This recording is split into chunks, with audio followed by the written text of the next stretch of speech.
Mga estudyante sa sarong eskwelahan sa Vinsons, Camarines Norte nakagibo nin device na nagta-translate nin sign language. Research project pigbistong grand winner sa 2024 International Creativity and Innovation Award sa Bangkok, Thailand.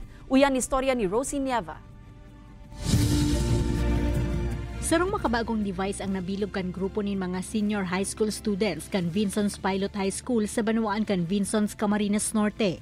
Ang device na ini ang makakatabang subuot nga ni mas mapadali ang pakikisalamuha kan mga taong may kakundian sa pagdangog asin pagtaram. Ini ang Raspberry Pi-based translator device na kayang mag-translate kan static sign language sa text asin speech o kaya speech-to-text translation. Igwa ini nin camera, microphone, LCD screen asin remote controller. Asin pwedeng magamit dawa mayo nin internet. Madali man kaining makapture ang data gikan sa kamot kan user. Mababasa ini kan system asin maluwas na sa screen ang resulta. Alagad ang test naging matrayumpo. Kadakol man subuot na kadipisilan ang pinag-agihan kanasambitan ng grupo.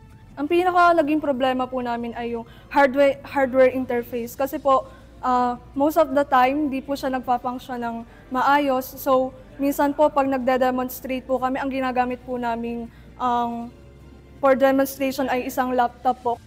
Sunod na piglaban ang device sa 2024 International Creativity and Innovation Award sa Bangkok, Thailand. Nakuha kan grupo ang Titanium Award na saro sa pinakahalangkaw na pagbisto asin sunod sindang nakaresibin nin Grand Award sa Innovation Award category. Naglalauman ang mga estudyanteng ini na dakula ang maitatabang kanasambitan ng device sa mga taong igwang kakundian. I am confident enough po na makakatulong po ito sa mga parents na may anak na deaf, and since we tested this device na nga po sa isang school na mayroong mga deaf students. Apuara sa mga may kakundian, naglalauman si Lovely na makakatabang inidawa sa mga eskwelahan na may special education. Ini si Rosie Nieva, Balitang Bicolandia.